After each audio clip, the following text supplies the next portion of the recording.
Welcome, friends, to Kind of Funny Games Daily for Tuesday, April 10th. I'm your host, Jared Petty, alongside the Rogue One, Mr. Gary Whitta. I'm back. I'm here. Wednesday.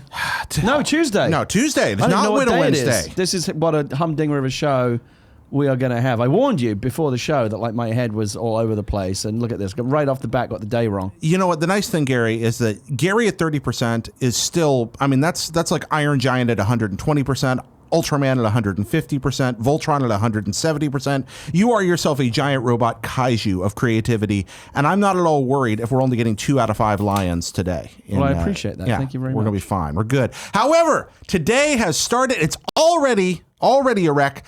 You know what? Printers suck. Should we just talk about printers this whole show? Do you want to make this KFPD? Well, I really liked your printer. You were talking earlier about printers. I think you should just go into that a little bit. The discussion that was going on in the back room a few minutes ago as we attempted to print the run of show for this show. As you'll notice, there's no actual paper on the desk today. No, which is terrifying. The printer here at Kind of Funny is a piece of shit, just like all printers ever made. Expound. Well, I don't want to go into like a stand-up bit about printers or anything, but we were talking about this because I just bought a new printer, finally. I went on Wirecutter, which is a website that generally I think has good recommendations. They just tell you, like, here's the best thing in this category if you're looking for a good thing. And I was looking for a good printer. And I went on to, because my previous HP inkjet printer finally shit the bed and died. I mean, it's been shitting the bed its entire life. Like it was born incontinent. Shit the bed. Okay. So I told you, this is a story I told Jared right before the show. So the printer's on Wi-Fi, right? That's how you print to it. Yeah. And you have to put in your Wi-Fi password. Right. My Wi-Fi password has the numeral 0 in it. Ooh, can you tell us the rest so we can hack your network? I'll just lay it all out for you. Excellent. The way the little touchscreen on this HP printer is laid out is that when it says put in your Wi-Fi password, it has all the numbers from 1 to 0. Yeah. And the 0 is at the very edge of the screen. Right. And that part of the touch screen is dead and doesn't respond to touch. So unless you're willing to change your password so it doesn't have a 0 in it, you ain't getting on the Wi-Fi. You just can't do it. Because that is how poorly engineered. How things like this even get through QA at major corporations, I don't even know. Why is it? Why are printers so fucking terrible, Jared? Has any printer ever really worked? And I think over the course of my life, I've been using printers since the early 1980s. I've had very few of them that were anything but a whole lot of trouble. Now, I understand they're practically the last part of a PC setup that's mechanical, that has parts that can break. Parts, lots of points of failure. I get it. But still, come on. It's been 40 years. But it's deliberate, Jared. We talked about this before the show as well. This is how they get you. Printers are really, really cheap. You can buy a lot of printers for less than $100, and they sell you the printer cheap because they want you buying the ink, and that's how they really get you. And that's what happened to us today. Not only were we having trouble because it keeps dropping off the Wi-Fi network for reasons we cannot understand, but also, despite the fact that I was printing in black and white, the fact that we're out of red ink somehow keeps that from happening. Black ink cartridge, still got ink in it. Red ink cartridge, print black because we don't have red. Yes, can't do it. What is going on? I don't know. But anyway, now I'm stuck here, and I love my little Lenovo 100S. And I've got the iPad, so we have our show notes digitally today. But this is not my medium for reading, ladies and gentlemen. But that's not your problem right now. So thank you for indulging our 3-minute and 50-second rant. I will actually throw it over to your ROM. I mean, this is not necessarily for me because I just bought the printer that Wirecutter recommended was a Brother, which I've always heard the Brother brand is actually pretty good. Mm-hmm. I've had Hewlett-Packards in the past. I'll never, ever, ever buy another HP product again. Absolute fucking garbage. Wow. Absolute shit. Epson. We have an Epson printer in the house. Mm-hmm. Also terrible. Very unreliable. But I've heard that Brother is good, and that's the one that I bought, and I'm unboxing it later today. I'm hoping it will be good. But if you have any recommendations out there for good, if there is an elusive treasure of the Sierra Madre printer that actually is good and isn't shit and will actually print words onto a sheet of paper reliably, I want to hear about it. I want to go back to, how about the old Epson MX80? I think that's the original affordable dot matrix printer. Tell you the last one that I had that I like. I used to have a dot matrix printer. Yeah. Remember the one that had like remember the old paper that had like the two sheets of the tear off punch holes down the side? Yeah, down the side. Used to love a good dot matrix printer. Print shop, man. Got to make those banners. But I'm old enough to remember when Apple actually made its own printers. I had an Apple Laser Rider 2. It was actually pretty decent. Yeah. But since then, it's just been one awful printer experience after another. Ladies and That gentlemen, scene in Office Space where they go and smash the printer to that's shit. a fax machine. Yeah, It's a fax machine, but you know what I mean. Like, it doesn't work. PC load letter and all that stuff. There's a reason why that scene has endured in popular culture, because everybody in their life has wanted to take their printer or their fax machine or their copier out into the backwoods and beat the living shit out of it. What I love is when Michael Bolton drops the bat and just starts going in with his fist. Oh, and they have to pull him. They have to pull him off. Like, dude, enough. Yeah, it's sitting there. I knew a guy once that slammed a motherboard like that. It was an old motherboard, and he's just fooling around. He's holding it in both hands. He slams it against a counter, and it doesn't break. And he just goes pale, like turns gray instantly, and he makes a sound. And I looked down, and all those little hundreds of points of solder on an old motherboard had embedded into his palms and fingers. That's horrible. And he was bleeding from dozens of tiny holes in his hands. It was terrible. It was really just like the worst stigmata you can imagine. That's not good at all. Ladies and gentlemen, this is the Kind of Funny Games Daily Show, your daily source for complaining about printers, and also each and every week, all the news from around the world of gaming. Be part of it all at kindoffunny.com/KFGD. That's kindoffunny.com/KFGD, where you can let us know what you think and send your questions and your comments. Watch live on Twitch at twitch.tv/kindoffunnygames. If you're watching there right now, thanks so much for not leaving this despite all the complaining about printing.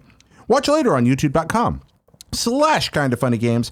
Hop on to kindoffunnygames/you're wrong. That's you're wrong right now to let us know what we get wrong factually, not opinion-wise, please. Drop in and let us know what facts we're incorrect about. We'll read them at the end of the show. And of course, if you've ever had like a relationship with a printer that has actually been completely trouble-free, I want to hear about that too, because I don't believe it exists.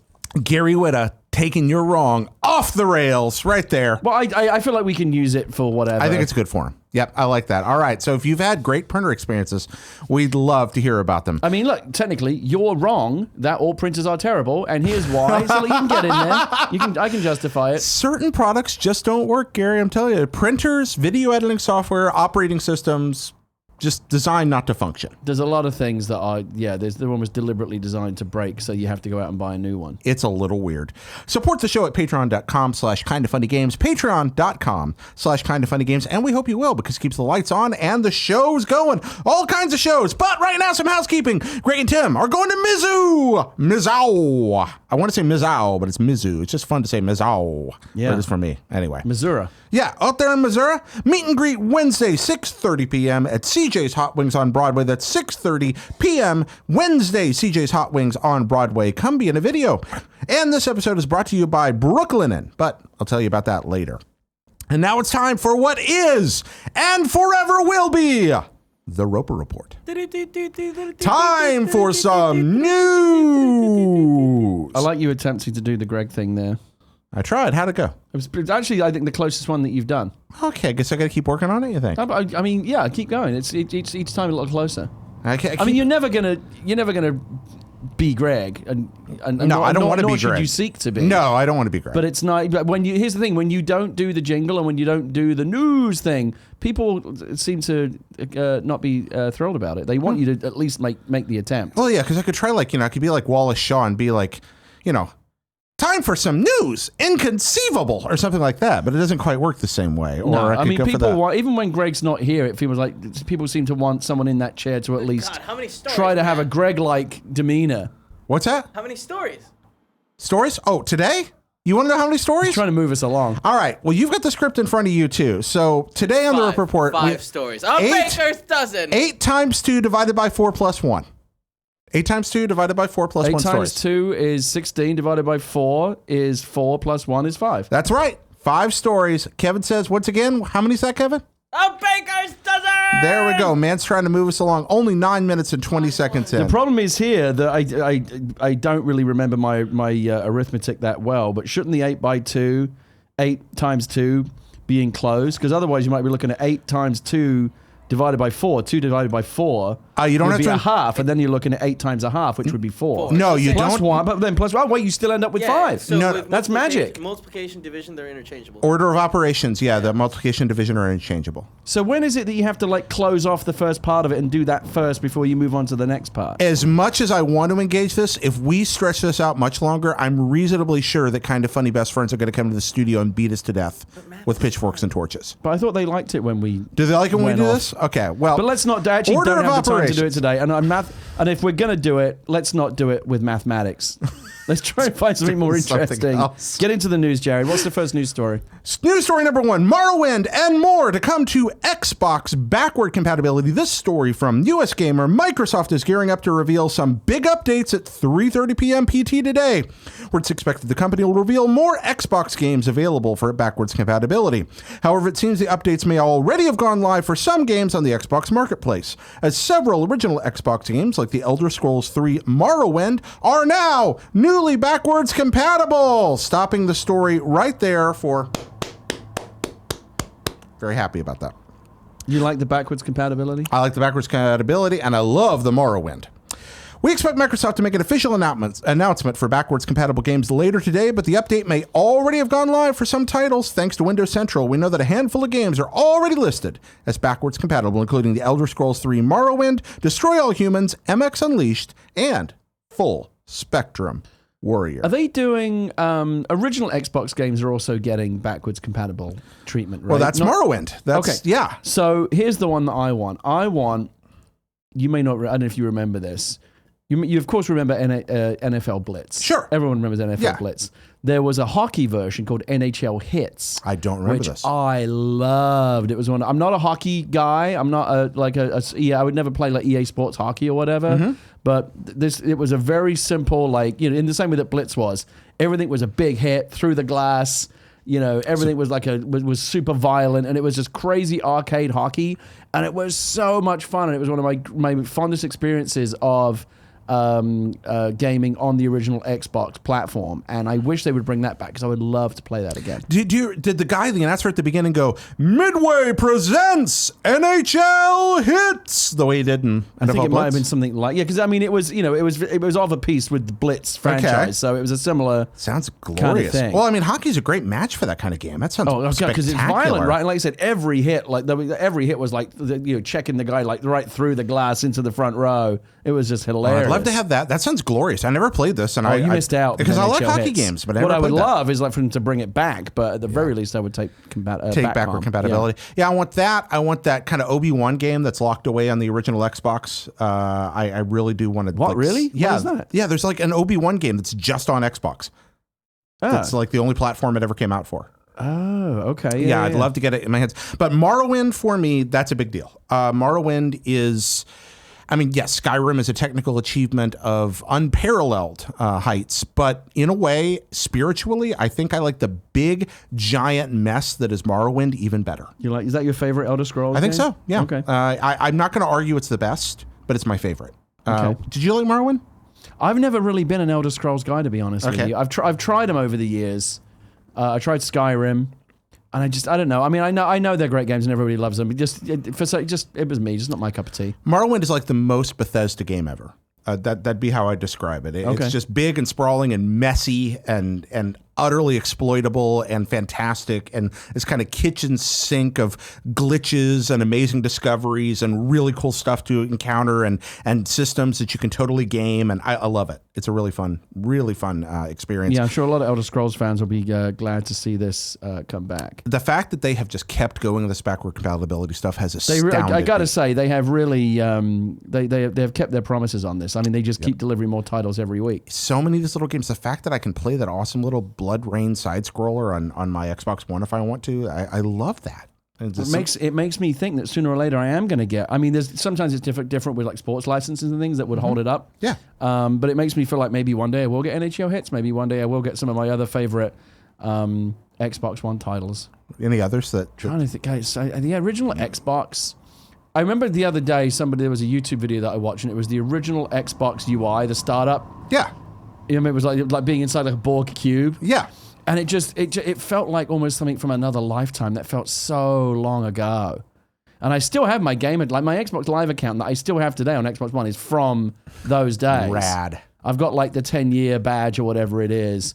But just going back and looking at that old green and black UI, I was like, oh my God, it was that. Yeah. It just felt like so long ago. That thing, man, that Duke in your hand. You going to get that Duke controller they're making for if somebody wanted to give me one, sure. But like, I'm not going to go out and buy it. But it bums me out that it's not wireless. What can you do? Oh, I'm fine with that. If somebody wants to give it to me, I'll take one. I'll gladly wave Next it around. time, I mean, if you get one here in the office, I'll happily, fondle it. Yeah. Because I want to get that feeling back. I want to play with it. I kind of liked the Duke. I have fairly good sized hands. I liked it too. Yeah. I was one of those people that even though I don't have big hands, for some reason, I was like, people were complaining about it. I guess objectively, at the end of the day, enough people didn't like it that they recognized it was a mistake. Oh, especially it was ridiculous. For the Japanese market.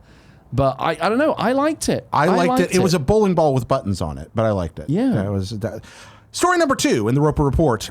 EA's E3 press conference time announced, that's right, at 11 a.m. Pacific time on Saturday, June 9th, 2018, we, and this is from the EA blog, kick off one of the biggest video game entertainment events of the year. Gameplay reveals, big announcements, some of the biggest content creators in gaming, and most importantly, you. Join us for a live stream of our EA Play press conference, where we'll take you inside some of the biggest games of the year, live from the Hollywood Palladium. The next Battlefield, Anthem, and some of your favorite EA Sports games will all have big reveals during the show. You won't want to miss it. Once again, that's from the EA blog. So, 11 a.m. on the Saturday before E3. That's when EA's press conference will be happening. Because of my recent employment at EA, Gary, the fact that I was there not too long ago, I'm going to move on from this story after disclosing that, if that's okay. And I think we'll just forego the usual discussion and move on to item number 3. If you feel like there is a conflict, I will respect that, and let's move on. But that's a noteworthy event, so now you know when you can tune in to watch what they've got to show off and a few of the things that they're going to be showing there. Next up, number 3, Summit is under fire. Summit 1G. Summit 1G, indeed. I actually know who this is. Oh, really? Well, yeah, because you'd think like, I'm 45 years old, for God's sake. You'd think that I would have no idea like what's going on with the streams and the young people and how do you do, fellow kids and all of that. But when I was playing Battlegrounds a lot last year, I got a lot into the Twitch streaming world, and I was watching a lot of the top guys. I watched a lot of Dr. Disrespect. I watched a lot of Shroud. I watched a lot of a guy called Anthony Kongfan, who is a really tremendous streamer. I have a lot of friends who stream on Twitch. Of course, my friend Will Smith, my friend Kate Stark. There are some great streamers out there that I would watch a lot. And I watched a little bit of Summit 1G. Oh, Grims, who's also tremendous. I watched a little bit of Summit 1G. But get into the story, and I'll provide my unique context. Now, you're Gary OG, right? That's what you go for. As in old gamer. No, I was going for original gangster. Well, I guess. Okay, all right.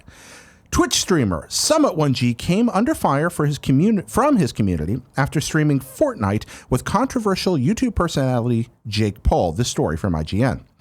After playing Epic's So Hot Right Now survival game with Paul over the weekend, the popular streamer received multiple complaints from his audience. During the stream, Summit 1G said he was a little disappointed in the chat, and he thought the 1G squad was a little bit different. I thought some people had a little bit thicker skin.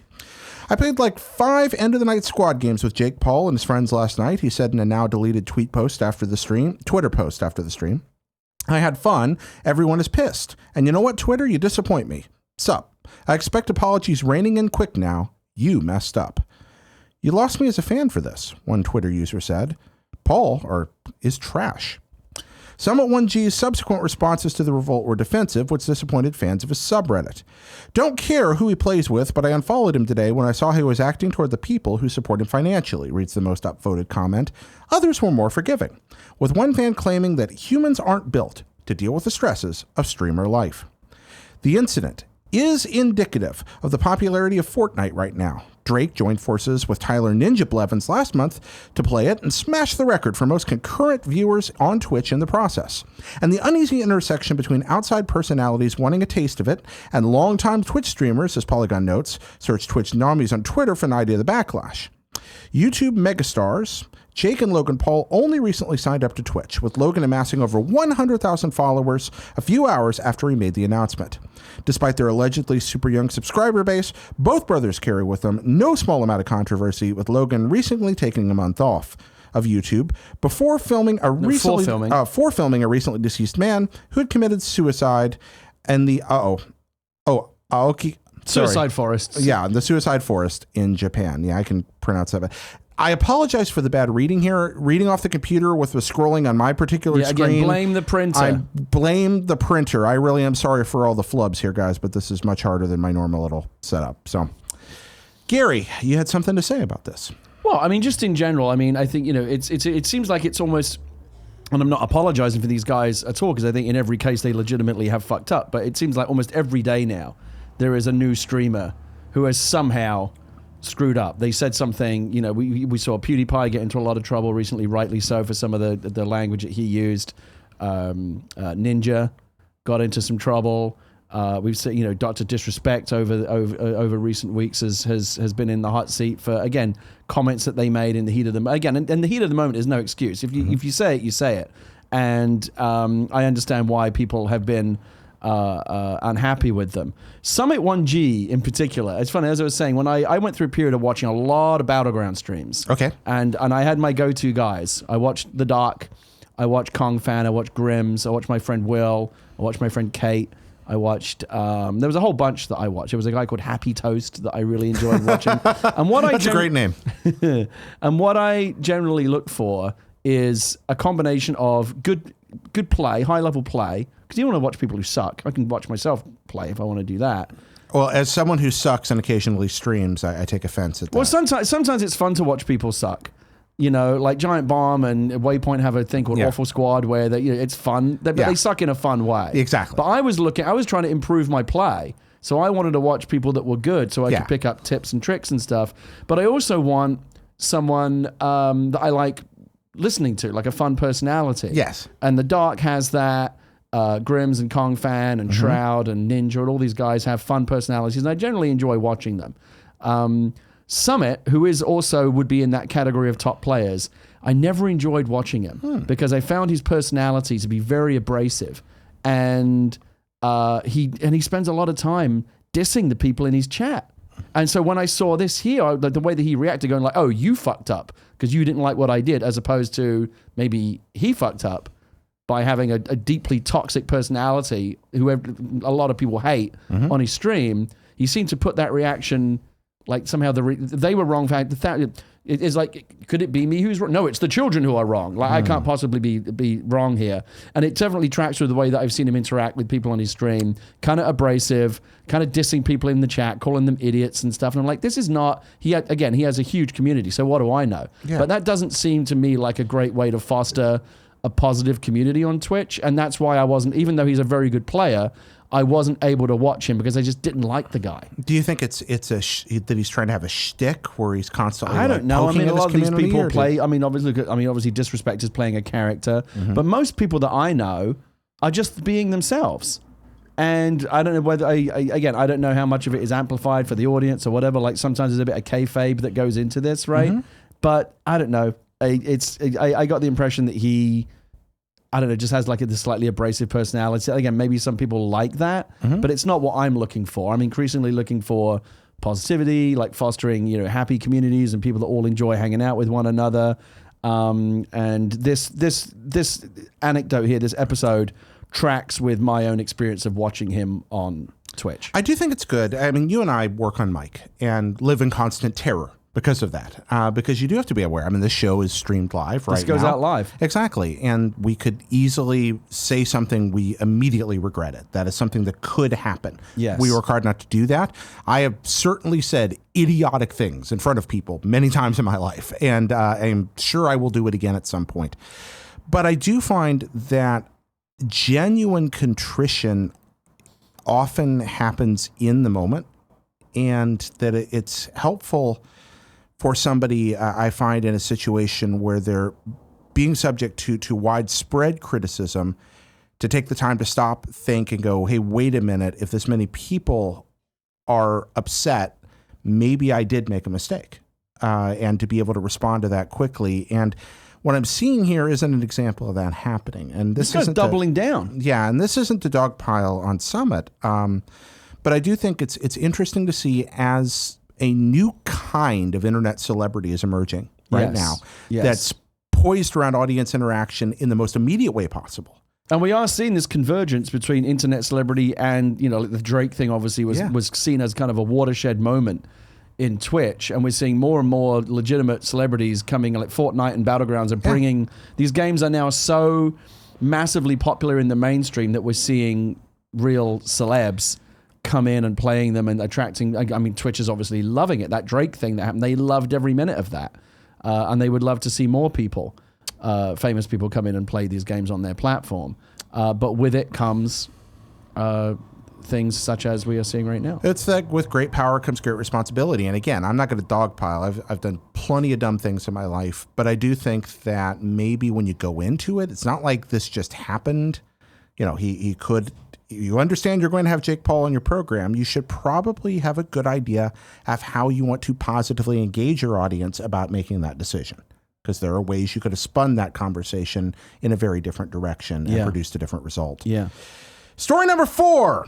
Overwatch Uprising event is out now. This from USGamer. Around this time last year, Overwatch unveiled the Uprising event, an event rooted in lore and the promise of expanding the game's story for the first time in-game beyond its ancillary comics and animations. Interesting. It featured a shiny new PvE mode too, and now the second iteration of Uprising is live across all platforms of Overwatch. And is a new special PvE event and new collectible goodies in tow. Overwatch Archives is the name of this year's refreshed limited time event, a seasonal occurrence from Blizzard that's bringing back last year's Uprising mission and introducing something new alongside it. Retribution. The special lore-focused event features over 160 skins, sprays, and other cosmetics, including an especially, quote, dope Hanzo skin, according to director Jeff Kaplan. The event most notably is hosting a special limited-time PvE mode that's a lot different from last year's Uprising. The Retribution mode spotlights a particular Blackwatch mission gone awry after a teammate goes rogue and gets them all in trouble, as seen from the perspective of Reaper, here still known as Gabriel Reyes, Moria, McCree, and Genji. Yes, I can't speak correctly. Again, scrolling. Ugh. The amount of post-morteming we did on Uprising was pretty amazing, Kaplan tells us, from Blizzard's campus during an Overwatch event last year. Last week. See? I'm here for you. I can't see the screen. We're very curious about PvE, and we want to learn how to do it better. What's happening is there's this glare from the spotlights right on the... okay. Oh, angry. There you go. The primary PvE mode featuring Reaper, Moria, McCree, and Genji is the event's story mode. If players don't want to be stuck with 3 DPS-focused heroes and 1 support, then All Heroes mode is also available from the arcade. Retribution also introduces the game's newest PvP map, Rialto, right? Rialto. Okay. Rialto. The map will be an escort map after the Retribution mission this month concludes, where players will be able to team up to escort the good old payload across the Venice, Italy-based I do enjoy map. a good old payload. You like map. good payload map? Yeah. So you a Overwatch guy, Gary? Yeah, not like obsessively so, but I played it a lot when it came out. And I tell you what I really enjoyed. I was on a Battleground. I was in a Battleground game. I think one of my friends was streaming it. And for whatever reason, like we just decided like we'd had enough Battlegrounds for one night. Or I think Battlegrounds kicked us out, like the server crashed. But we wanted to keep playing something. So like what could we play? Like what does everyone have installed? Like everyone has Overwatch, right? It's like we wanted to play Left 4 Dead 2 because that's still really fun. But like not everyone had it. Yeah. And so like, what does everyone have right now that we can jump into? Overwatch. So we jumped in. I'd never done this before, but we played a private game where it was just all of us together playing. Oh, fun. So much fun. So much fun. Yeah. How many of you are there? It's a really great game. How many of you were there? I think like 8. Okay, so 4v4 then? Or? I think it was, well, actually there may have been, no, because we had some pickups come in as well. Okay, so you but did there was fill like, it out. each of us had, there was a core of us on each, I think four of us that knew each other on one side, and we're all in our own little voice chat channel. Rad. And it was just so much fun. You get your full teams Overwatch is really, really a tremendous game, and I love the way that Blizzard is continuing to build it and support it, and just every year it gets more and more. I love it too, and I love that they went for PvE. And they're kind of like, we're going to work a little outside. And the fact that they brought that back again, then you have this idea that there's going to be a special high quality thing that's going to pop up like this. And I think it's neat. Like Overwatch is everybody's looking for that secret sauce on games as a service.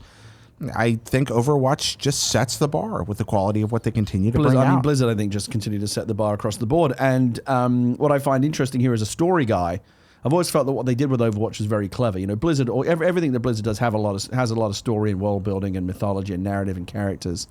And that works very well in something like, you know, World of Warcraft or StarCraft, where you understand how the story can be layered into the game. With Overwatch, which is kind of a Twitch, you know, competitive shooter. Yeah. It's hard to imagine. You're trying to put story into the game, and that can be very burdensome, and not everybody wants it, but they still want to do story. So I thought it was very clever the way that they built all of the story outside of the game. So you go watch the cinematics, read the comic books or whatever, ingest all the mythology and lore, and then you carry that with you into the game. And then there's little, you know, just in the design of the aesthetic and the posters and things that are up on the walls, it's consistent with the world that they've built. So you feel like you're in that story world, even though there's not a lot of story to consume in the game. Yeah. But this next evolution, where they are actually starting to bring more story into the game, I think is very interesting as well. They created that elusive thing, the lived-in universe, that place that's always been there that you happen to be visiting. They did a very good job with that across media. And what I love about Overwatch is it's colorful, it's positive, it's optimistic. It's like a real. It's not dark and gritty. Yeah, you know, it's a fun group of characters. I think it has a very cool message. Just feels like it's like the super. I remember when it first came out, I emailed Chris Metzen, who was still working at Blizzard at the time. Yeah, and I said, like, I'm so glad that you made this. Like, this is the superhero universe that I've been waiting for, because everything is so dark and gritty these days. I just wanted something that was like fun and like kids can get into it, and it's just for everyone, and I love that they did that. It is kind of the opposite of the Snyder Cut, isn't it? Like that's sort of what they were shooting for there. This is a game that has like a giant skeleton man as a character, and their choice was to make, and by the way, he's colorful and bright. Yeah, I told you, like, rad. you can't take your kids to go see Superman and Batman at the movies anymore. What has happened? What has happened? And so in comes something like Overwatch to fill the gap, and thank God for it. Yeah, it's very good point there. I think that's a good one to move on to. Number 5, ladies and gentlemen, I'm hosting the show today, and that means more Chrono Trigger news. That's right. Oh my God! But yeah, we can't do a show without some Chrono Trigger update. We can't, because this is a personal crusade. No, Chrono Trigger, that patch, the first of the patches to Chrono Trigger for PC is out now. This from the Steam Chrono Trigger page. Hi everyone. First of all, we'd like to share with you what this patch adjusts on Chrono Trigger on Steam. Character sprites and background sprites adjusted to be more in line with the original style of Chrono Trigger. This can be selected from the menu as original graphics and is the new default selection. The font's been updated to give the game a more classic look. Text which didn't match the game experience on PC has been revised. A large number of other text issues have been corrected. Hey, we fixed the way the word trigger is displayed as it floats into the title screen. That was in fact bothering me. Adjusted the order of the demo video and animated opening sequence from the title screen. Yada, yada, yada. We'll keep on moving down. But skipping down, secondly, we're working on adjusting the UI in Chrono Trigger on Steam and aiming to introduce these changes in future updates. Some of the changes that will be introduced in future patches are a UI adjusted to optimize PC play, either with a controller or keyboard, and an option added to select between a UI optimized for controller keyboard and one optimized for mouse tablets. That response. So there's one patch out, another patch or more coming. They've addressed a lot of the graphical issues. They've addressed a lot of the visual issues already, and now they're moving on to make it not feel like a tablet So game. I will be getting into Chrono Trigger on Steam, but I'm going to wait until it feels like it's been patched enough that you, who I look to as the authority here, can say to me, yes, Gary, now is the time for you to go in. It's patched to the point where I can fully recommend it. So you let me know when that is, right, and I'm going to go in. It's getting there. We're going to keep following this saga. And why should you care? Well, because we got a terrible version or a bad version of one of the best games ever, and it's actually getting fixed because everybody complained. So the squeaky wheel gets the grease. Good for you for complaining. Thank you. And that's all the news that's fit to ramble about. And we're not going to talk about printers anymore. Instead, no. Maybe at the end if people have written in about printers. And we may talk about it then. Gary, if I wanted to know what games I could play today, this Tuesday, April 10th, 2018, where would I go? The official list of upcoming software across each and every platform, as listed by the Kind of Funny Games Daily Show hosts each and every weekday. And this is, in fact, a weekday, so it's time. Out today, Radical Heights Early Access. Out today. You don't do the music? What's that? You don't do the little jingle? I figure we complained about printers for 10 minutes at the beginning of the show. I would try to save the 5 seconds. Okay. But, I mean, I could do the jingle. Give it a try. I know. You want to do the... Okay, we're going to do... I'm telling you, people don't like it when it doesn't happen. All right. Well, I'm going to do a jingle. It's not going to be perfect. So I'm going to be like... Boom, boom, boom,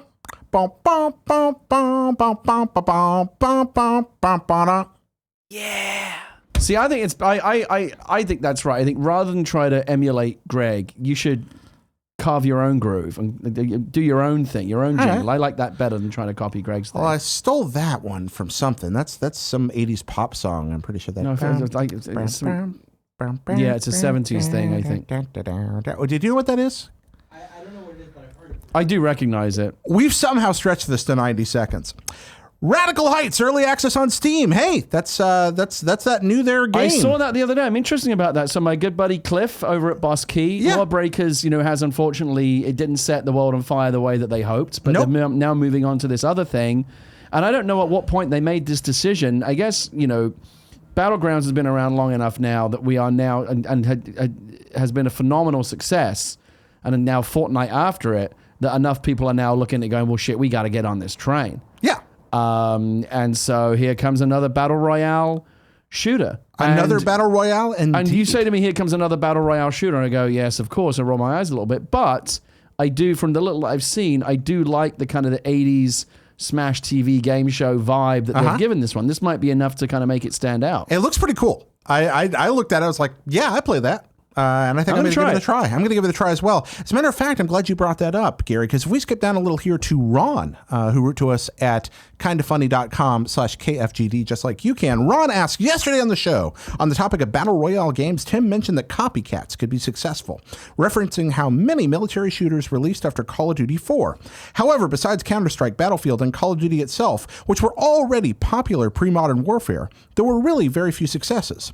The only recent one I can think of is Rainbow Six Siege.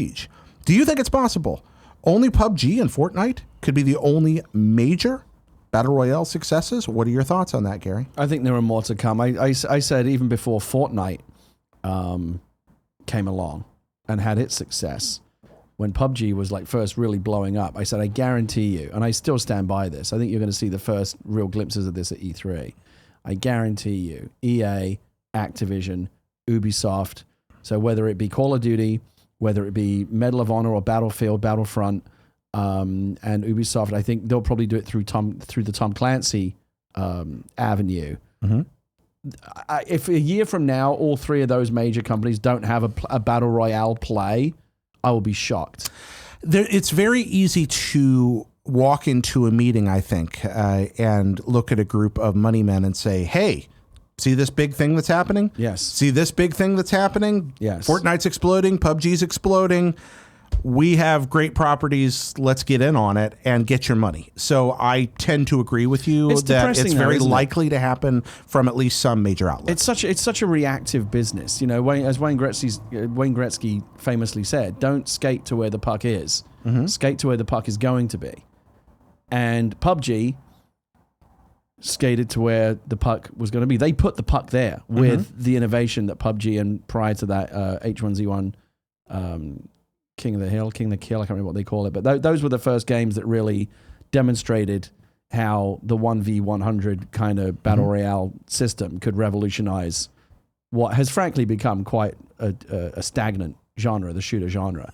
Breathed a whole new kind of life into it. PUBG is a phenomenon. Fortnite, frankly, saw it, copied it, has been very, very successful because I think the cartoony style of it has opened it up to younger gamers in a way that I wouldn't want my kid to play Battlegrounds because it's too realistic looking. Yeah. Fortnite is more cartoonish, and so maybe that's been part of the appeal. Wider, kind of more 4-quadrant in its appeal.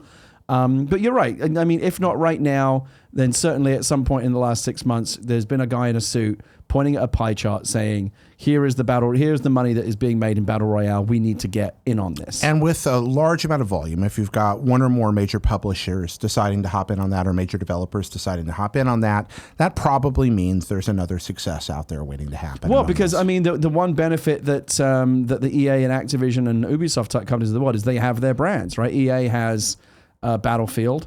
Activision has Call of Duty. These are all like blue chip gaming brands still, even though I think they've been stagnating for years.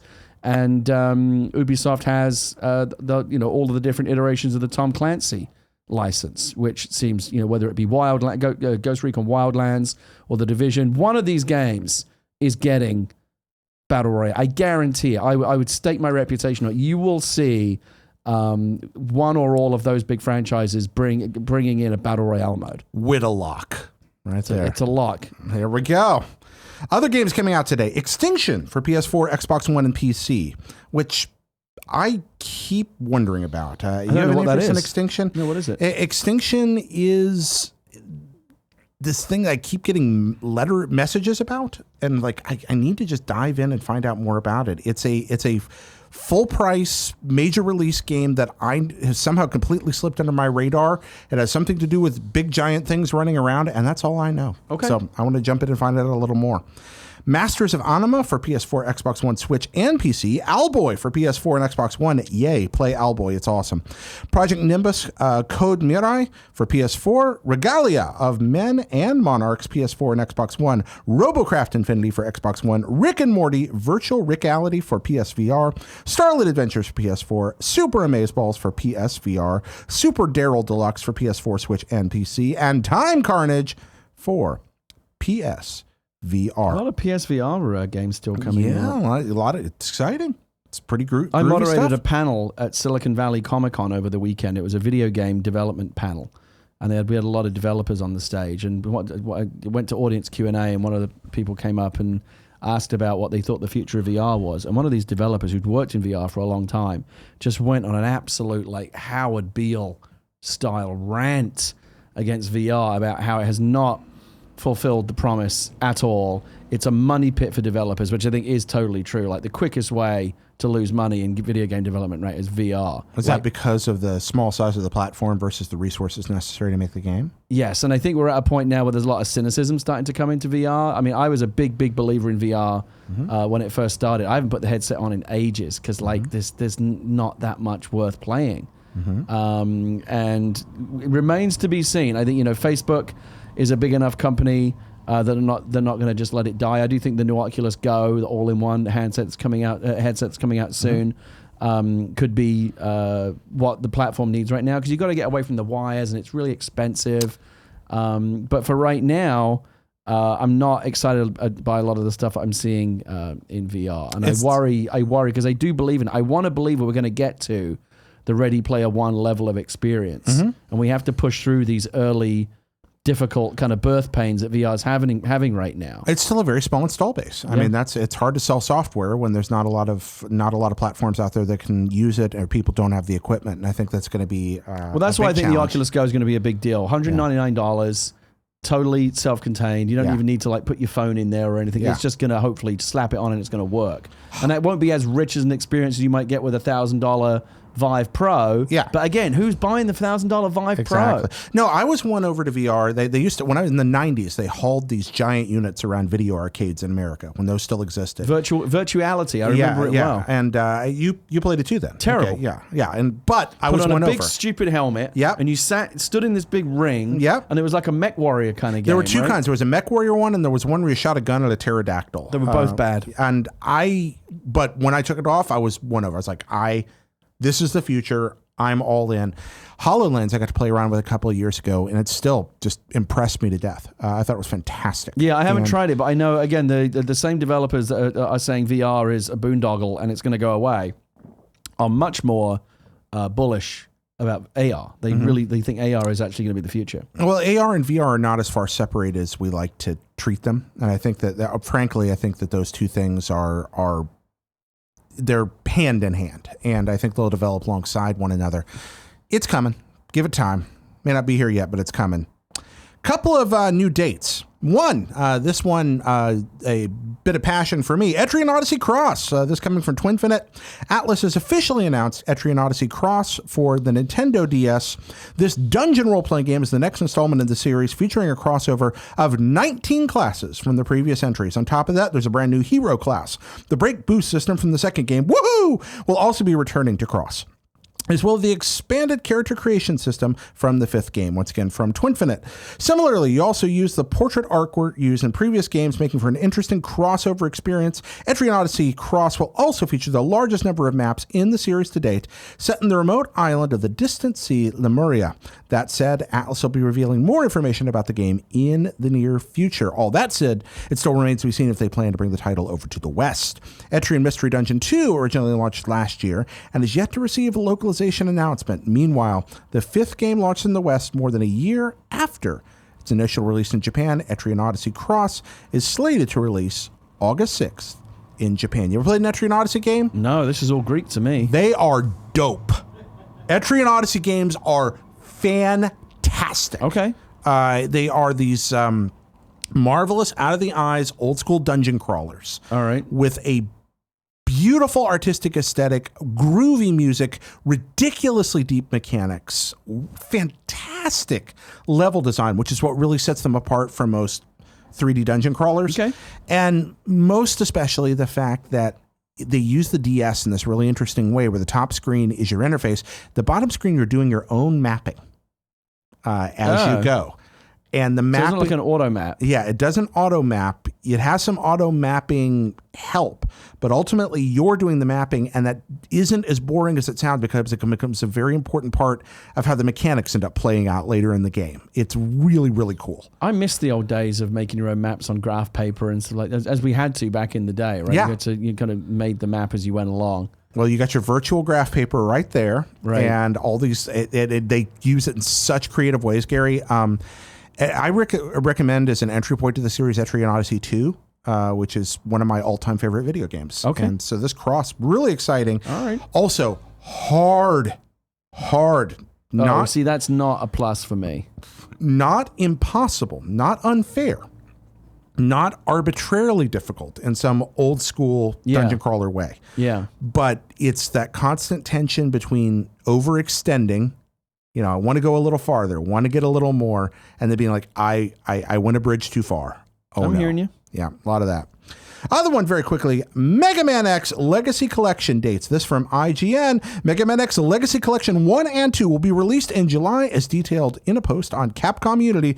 The collections will be released digitally on July 24th for PlayStation 4, Xbox One, PC, and Nintendo Switch for $20 US each. Fans can also purchase a $40 retail bundle that includes both collections. The bundle will come with 2 discs on Xbox One and PS4 and a cartridge with the first collection and a digital download voucher for the second collection on Switch. The first Mega Man X Legacy Collection features Mega Man X, X2, X3, and X4. Mega Man X Legacy Collection 2 features Mega Man X5, X6, X7, and X8. These updated releases provide optional smoothing, CRT filters, widescreen modes, and the original resolutions for the games as well. The 3D models for Mega Man X7 and X8 have also been improved visually. Also included is the Day of Sigma video, which explores the origins of series antagonist Sigma, as well as full soundtracks for all 4 games, remixes, and brand new tracks, and a new game mode pitting players against Chill Penguin and Frost Walrus at the same time.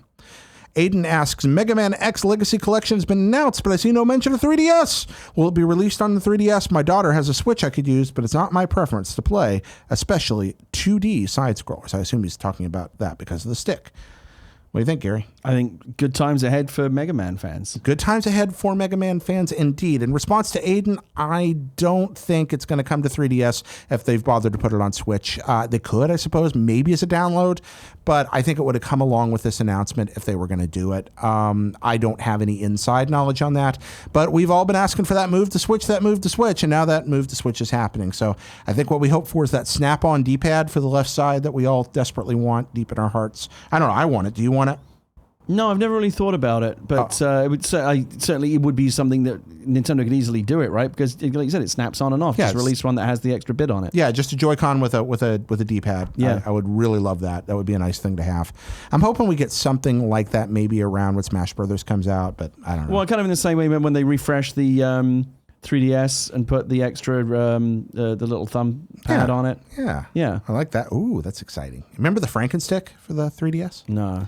So, Aiden, I don't have inside knowledge on this. I really do hope it becomes available for 3DS for you, but I think you may just be getting this on Switch. But yeah, some of the X games are good. So that's exciting.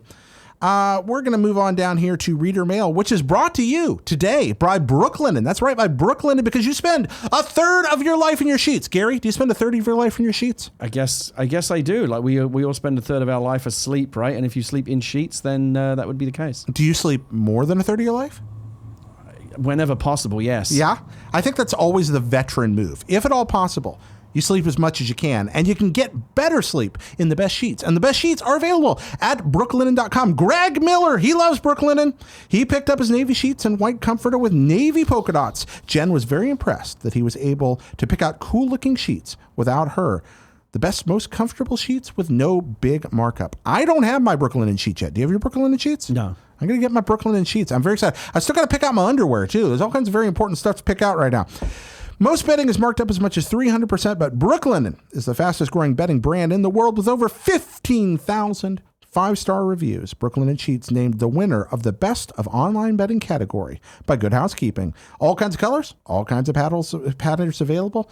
I love a good night's sleep. Last night I had a great night's sleep, actually, but it didn't. This one had to do with location. I fell asleep next to a crackling fire in my living room. Oh, that's nice. Yeah, I had the fireplace going, and my apartment's very small, but for some reason it has a fireplace. And I just fell asleep in front of the fire, and it was so wonderful. But what would have made that experience better? Sheets. Because I did wake up with that kind of like face burn that you get when you don't sleep on a proper sheet. Right. You get that red rubby thing going on. If I had good sheets, that could have happened. Brooklyn is so confident that they offer you a risk-free 60-night satisfaction guarantee and a lifetime warranty on all of their sheets and comforters. Brooklyn has an exclusive offer just for listeners here. Get $20 off and free shipping when you use the promo code GamesDaily at brooklinen.com. That's GamesDaily at brooklinen.com. The only way to get $20 off and free shipping is to use the promo code GamesDaily at brooklinen.com. That's BROOKLINEN.com. Promo code GamesDaily. Brooklinen. These are the best sheets ever. From Billythedoor, Doki Doki to the Reverend, and greetings to the Rogue One. Hello. Yesterday on the show, there was a lot of confusion on the difference between a roguelike, a roguelite, and the origin of the term. Is there a difference between roguelite and like? Do you think the term has been bastardized? Also, could you expound on the origin of the term? Thanks. Gary, you a roguelike guy? No, not really. I liked FTL. And I have, I'm one of those guys. I'm not 100% sure like what fits in the like what would you say are like the boxes you have to check to be to be considered officially like a roguelike? Okay, well first let's talk briefly about genre distinctions, which ultimately exist so we can find things in sections of old video stores and bookstores. I mean, ultimately genre distinctions exist only for our convenience. They're not real, and so things always bleed over. Between one or the other. People say RPGs are based on numbers and character creation. Well, so is every video game, so they obviously bleed. But I think that you can be fairly safe saying first that it, in terms of mechanics and appearance, in some way resembles the original Rogue, which was a PC game. Yes, that is the origin of the term. Yeah, Rogue is a game where you're exploring a dungeon. You have to worry about your food supply. You have to worry about constantly resupplying and picking things up as you travel through the dungeon, and you discover what each item does. Things tend to be randomized before every trip through the game. So like procedural random generation like you see in Spelunky and games like that. That's definitely a feature of a roguelike. Absolutely, and also very often permadeath. That's a very common feature of what would be considered pure roguelike. Roguelikes are not forgiving games. They're not. You can save, but you can only save so that you can come back to your game later. If you die, the save file disappears, and you have to start the game all over again. So ultimately, to win a roguelike in the purest roguelike form, you have to start and play a near perfect run. Yeah. Where you go through and because it's randomized, you can't just memorize everything. Yeah. It's a very interesting. I love roguelikes. I play a lot of them. What are your favorite roguelikes? Shiren the Wanderer is probably the most accessible series of roguelikes I've ever played and one of the best designed. You can play that on a lot of Nintendo platforms will have Shiren games available. Okay. The original one for DS is still one of the very best. It's a superb game, and that was a Super Famicom game in Japan that got like reported to the DS. Yeah. But there was a Wii version, and the Shiren games are great. Last one's on Vita actually. Okay. And it's really good. But the Shiren game, because they combine a cartoonishness and the mechanics are fairly easy to get your head around. The thing about roguelikes is people start playing them, think they've got it figured out, and then quit when they die a lot because like, oh, it's just hard. No, it's not. those games are like fighting games, kind of. There's so much going on under the surface that you just keep learning. The death is a part of the game. It's not just so you'll be frustrated or so people think the game's hard. It's because every life you learn something new about the game that makes you a little better at it, and you get a little farther with every run. It's really rewarding. So that when you do finally get to the end of a game like Sheeran and beat the final boss, you're just like, wow. But not a genre for the faint-hearted, though. It's not. So Sheeran's good. Angband is another of my favorites, which is free. You can play it on PC. And you'll look at it and be like, what is this? Because it's all made out of ASCII characters. But you can get tile sets for a lot of these. And frankly, you learn your way around the ASCII characters really quick. It's kind of endearing. I like Angband because it's almost like a pure, it's like a pure combat resource management take on roguelikes. It's really well thought out. And then the other end of it is NetHack. Right. Oh, I know a lot of people that are really into that. Now, NetHack is a different kind of roguelike. They can sort of branch. There's like the pure resource management combat ones, like Angband or closer to Sheeran. And then there's like the puzzly ones, like NetHack, where yes, you're still fighting, you're preserving resources, but there's mysteries to solve. And there's all this esoteric stuff going on under the surface that you have to figure out. And depending on how much you want to be spoiled or how many guides you want to use, NetHack has been in continuous development for almost 30 years. And it's an ASCII game. So none of that's going into graphics. That's all gameplay. Yeah. And people just keep refining it. Pretty amazing. Yeah, sorry, did I go off a little too long in this? I might babble. No, it's an interesting subject. Yeah, NetHack is one of the deepest video games you can ever play. You can try anything, and if it makes logical sense, they have anticipated it and it will work.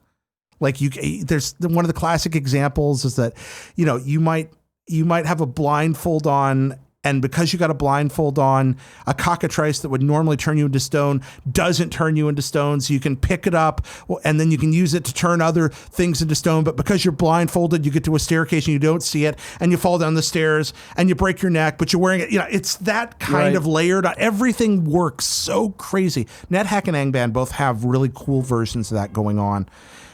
They're also, again, they're both very hard. I have never beaten NetHack. I've never ascended. It's really hard to do. So that's pure roguelikes. They follow that permadeath. And just because you die, that doesn't mean the world doesn't change. In some of the games, like Sheeran, you die, but everything you do in the world between your last run and the next affects it. So even though the world's randomly generated, your relationships with characters change, or things become available in towns that weren't there before because you did something on your last run. And stuff starts to unlock, and I don't want to spoil it. So that's cool too. That's another cool. I can tell that this is a favorite subject of yours. Yeah, and they're not all dungeon crawlers. Then you get into things, that line between roguelike and roguelite, where you take things like, the Castlevania thing, why can't I remember a Rogue Legacy? Then you've got a thing that's like, yeah, this is totally a roguelike, still got permadeath, still got randomized stuff, but it's a 2D side-scrolling platformer / exploratory game. And Rogue Legacy is fantastic. You ever played that? No. Oh, you'd love it, Gary. It's so original. You play as your descendant. Every time you fail, your next descendant comes along. Oh, okay. That's a cool idea. And it's a 2D side-scrolling. It's great. And then, of course, Spelunky kind of has roguelite to roguelike elements to it. So I think that's where the distinction comes from. It has more to do with how far it gets from the original Rogue. All right. Well, that's a long answer to a short question. You gonna try any of these, Gary? Try any of what? These roguelikes. Well, what would you recommend for me? Rogue Legacy is fun because you can start playing it immediately and you get a feel for kind of it's somewhere between Spelunky and Rogue. And a good feel to it. And Sheeran, if you want to try out what a pure roguelike is like, at first you're going to be like, I don't understand what's so great about this. And then when you start realizing how much is hidden in that game, what's happening on every level, when you figure out that you can turn into any kind of monster in the game and all those annoying abilities they've been using against you, you can start using, which open up parts of the map you didn't even know existed, that open up mechanics you didn't think were possible, and how all the items constantly interact in these bizarre ways. And it's just so freaking rewarding. When you die, it's so disappointing because you've lost so much.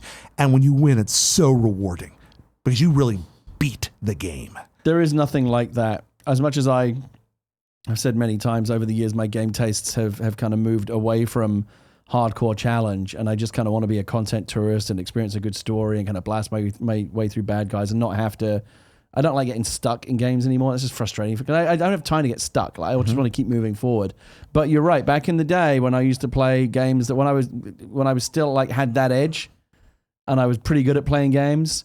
When you finally beat the harder games and you get there, yeah, real sense of achievement. Oh, it's just so great. Yeah, I love it. And it's not arbitrary difficulty. That's even the cheap moments where cheap deaths happen. You almost always learn something that's valuable for next time you play. Yeah. I like that part about it too. It doesn't feel like a waste.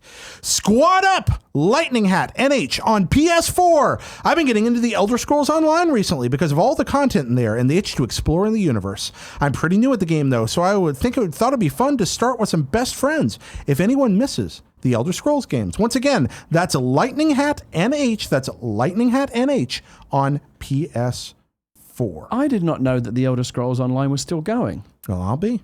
It is. I thought it was one of those ones that, you know, like Lord of the Rings. Maybe Lord of the Rings Online is still going. I don't know, but there's been so many of these in the wake of, you know, World of Warcraft from back in the day, and none of them have ever really felt like what have been the big post WoW MMO online successes. Well, there haven't been many. ESO is still going and still updated. Okay. That's my understanding. And of course, Eve, which is the Lunatic Fringe, but my favorite MMO. I love it where every now and again, like once a year, you'll hear some story about something absolutely insane that happened in Eve. And I don't understand a word of it. And I know that if I tried to get in on it, I would just be completely lost. But like I find that world fascinating. Eve is all about player agency. That's what makes that game fun. It is people making their own fun. Yeah. And it is what I thought MMOs were going to become. MMOs became these very well-crafted, thoughtfully structured, kind of linear experiences where you happen to have friends around.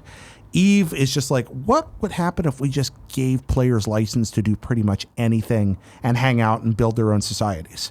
And man, it's and again, every now and again, you will see things that are just like epoch events that completely change the game. It's like, what? And there's stuff like that, these giants. And also the fact that a lot of the stuff is, when you die in Eve, there are real penalties. It is, you do not want to die in Eve. I'm going to play a quick game of MMO Dead or Alive with you. I'm going to tell you the name of an MMO. Oh, I'm not going to And you have to tell me if it's dead or alive. I'm not going to know this. Let's try it. All right. Lord of the Rings Online. It's dead, I believe. It's dead? I think so. You might be right. I think that's dead. Well, this is perfect fodder for you or wrong. Again, Elder Scrolls Online. I would have said dead, but I would have been wrong. No, it's alive. EverQuest. I think EverQuest is dead. EverQuest 2? I think EverQuest 2 is finally dead. You think that's dead? I think so. Again, this is an uninformed guess. Final Fantasy 14 is going strong. It's still going strong. Realm Reborn, That's right. because it was really bad and then it got really good. Right. And now it's a very good game and has a thriving community. Ultimate Online. UO is coming back. But I think Ultimate Online is still going. Yeah, it's it is. It's still running. Yeah. The original Ultimate Online is still around. It's still running. Because I hopped in there not too long ago. And there's a new Shroud Shroud of the Avatar, which is effectively UO 2.0. Yeah. Richard will never move on. And God bless him for it. He will keep making those games. Richard Garrett, you just keep making games. I'm okay with that. That's my unicorn. I've never actually gotten to meet Richard Garriott. And, really? He had more of an influence on my childhood than probably any other game designer outside of Miyamoto. And somebody I'd really just probably melt near, just do that thing. Well, where if I try we're to ever be in cool. the same, all in the same room together, I'll introduce you. Groovy. That makes me nice happy. guy. Yeah, I've heard that. I've heard he's a really nice guy. His house has a moat. So I've been there. It's a very impressive house. That's freaking rad. I appreciate anybody's house as a moat. Ladies and gentlemen, I was going to do a Pass the Salt Salty segment here at the end, but I think that printer ran at the beginning. I felt like the salt came early. Salt came early. That's right. We should have planned it more. You should have said, when I was ranting about printers in the back room there, you should have said, you know what, let's make this the salt. Well, we opened with it instead. I thought about that before the show, but I figured that if I didn't explain, because I knew I was going to be reading badly. Yeah. Because between the lights my blind eyes. No, this does not work for me. I'm an old man. I don't have my computer glasses with me today, which means anything like from here, like that, is very hard for me to read. The light's reflecting off it. It's not scrolling smoothly. It's all a disaster. But we don't want to oversalt today's show. No, we definitely do not. So instead, I think we need to tell the good people that we really appreciate them watching today, being a part of things, and find out what we were wrong about. Gary Wood, what were we wrong about? Okay. I see him popping in right now. Let's see. I'm trying to figure out where this first gets picked up, like the new ones from today, because this has like ones that are like days old. Someone needs to go in and like clear these all out. All right. Radical Heights has been in development for 5 months. That kind of tracks with like the first. About 5 months ago, people would be going like, "We should get in on this. We should get in on this before everyone else does." Yeah, that puts us right in about November. Yeah, yeah, that's about right. GTA Online already has a Battle Royale mode. That's right, they did add that recently. Yep. GTA Online, pretty neat stuff in there. Let's see. They update that constantly. There's a new event going on this week, I think. Let's see. The printer problem can be mitigated by getting a laser printer. Inkjets are the fuckers that are designed to break all the time. That's what I got. I got a laser. You got a Brother laser printer. I've got a Brother laser printer, so I'm gonna unbox it later, and I'm very, very hopeful that this will be the end of my printer woes. Yeah. How many sheets do you think you print a day? Hardly ever any, but like I don't even have. Like somebody sent me a thing the other day saying like, "Can you print this out and return it?" I'm like, I don't have a printer, at least not one that works. But from now on. I will be able to print. I probably print about 5 sheets a day at home working on the shows and stuff. There's a thing here about how to do parentheticals and arithmetic, so I'm going to skip over that. Jared, you don't want Obi-Wan on Xbox. It was terrible. Okay, that's fair. The jingle that you did earlier was from Herbie Hancock's Rocket. There we go. There you go. Definitely Thanks. makes a lot of sense. A couple of people came in with that.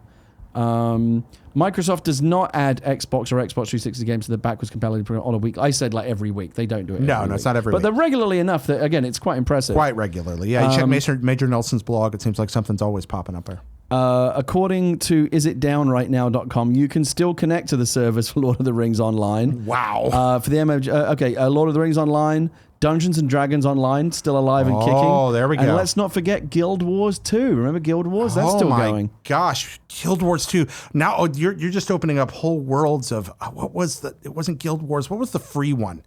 Everybody played forever. Always had the ads all around the edges of it. People play RuneQuest, RuneScape. There's a bunch of them popping in now because we just did this. Lord of the Rings Online is still running. EverQuest 2 and Ultimate Online are all still running. Isn't that amazing? That makes me happy. How committed must you be? Well, I mean, you've been there a while. Some of the more primitive ones there was this design approach. I think it was Scott Sharkey said this once. To some of those old games, like they didn't know how to make multiplayer RPGs. So they just took all the stuff from single player RPGs and sort of threw it in to see what would work and things they thought were fun ideas. And that created these terribly broken games in a lot of ways, but they were really interesting and you could try new stuff. And there's a real appeal to that. I mean, I wasn't at the Black Die tubs in Ultima Online. I'm not sure they ever did reissue an official Black Die tub, which was like a hack for a while. And they only made so many of them into this, for years and years. Again, I could be getting this wrong. You could only get black dyed clothing through a hack that they allowed people to keep in the game because a few people had spent legit gold for it. I might have that whole story wrong. Not only is Lord of the Rings Online still going, they recently released a Mordor expansion. Well, I'll be. It says, while not big, it has its fan base. And again, I don't know what the economics are of like how many people are out there and how they keep it ticking over, because it's expensive to run these MMOs and keep the servers up and keep them maintained. I imagine if you got subscriber base that's willing to keep paying in, that you can probably make it work. It's interesting. You talk about like everyone like jumping in, like the Battle Royale. Everyone's jumping in now after PUBG. Everyone jumped in after WoW, but nobody did it, right? Nobody, at least in terms of financial success and popularity and footprint. And WoW's been around a long time. Nobody ever beat it. No one ever came in and topped it. WoW is still the biggest one, and it's fallen way off from where it used to be. Now, Eve, I think, does really well, and I think the Elder Scrolls Online's done quite well, and there's one more. Final Fantasy. I think those three have all been pretty lucrative. Right. That would be. But nothing is really kind of in kind of like the pop culture conversation. When you think about like someone said to you like name an MMO, most people are going to say World of Warcraft. Like there isn't anything out there that has kind of, you know what I mean, that has kind of occupied that space in people's minds. Well, they take approximately $6 bajillion to create. Yes. And I think that's a lot of it. There's just so much investment, and it really is hard to try. At first, you get all that money, people rushing in to challenge the top dog. Oh, Old Republic, of course, is a big one that we forgot about. That for me was the big one I really hoped for. Yeah. Because BioWare, You know, I love Old Republic. I love Knights of the Republic. I love all of the BioWare, you know, Mass Effect, all that stuff. Love it. Can't get enough of it. And I was at a point where I used to play WoW a lot. I was hardcore into WoW. It was like my second job. Part of the reason why I had to stop playing. It was I was in a high-level raiding guild on a hardcore PvP server. I had to quit EVE because I played we were an too alliance much. guild. The Horde hated us so much we were on a very short list of kill on sight for Horde guilds. Like it was like if they saw our guild, because we would grief Horde all the time, like come in and like mess up their raiding counters because that was just fun for us. That we became like we were marked for death. That other guilds, Horde guilds, knew that if they saw us, whatever they were doing, they would break off and come after us. So you were a griefer. No, like we didn't go out of. Oh no, we did. We did go out of our way. We went very far out of our way. We raided Horde towns. We killed their NPC bosses and quest givers, and it was. I mean, it's all part of the fun. Yeah, it's all part of the fun, and I loved doing it. But it got to a point where it got to be a little bit too serious. Well, like, I would log on 2 minutes late for a raid. And, you know, one of the officers would give me grief for like having not been either been 2 minutes late or I haven't collected enough potions for the raid or whatever. And it felt like having a second job. Yeah. And so I started to drift away. And it was around that time that Old Republic was coming down. I thought, oh, this could be it for me. Like, right, Star Wars, obviously, I love it. MMO, love that. Great story from BioWare. All of these things were great. And then I got into it and it just felt like, even though it had all of those things, it's the same thing. Go kill 10 womp rats and I'll give you a slightly better piece of armor. It's just that grind is just boring. I'm really, really hoping that all of the games, I guess games of a service really are the new MMOs, like Destiny and Anthem. These are going to be the new, what we think of as MMOs. But I find them boring too. It's just endless carrot and stick grinding. I'm reluctant to say this because I might ruin your life, but you might want to try EVE.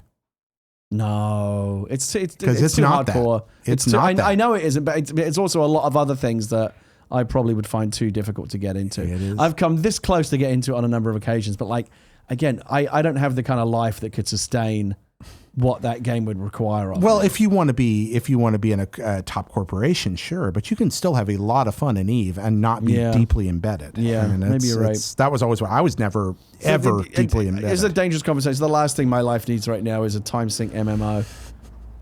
Ladies and gentlemen, this has been Kind of Funny Games Daily. But before you go, tomorrow I'm hosting, joined by Miss Andrea Renee.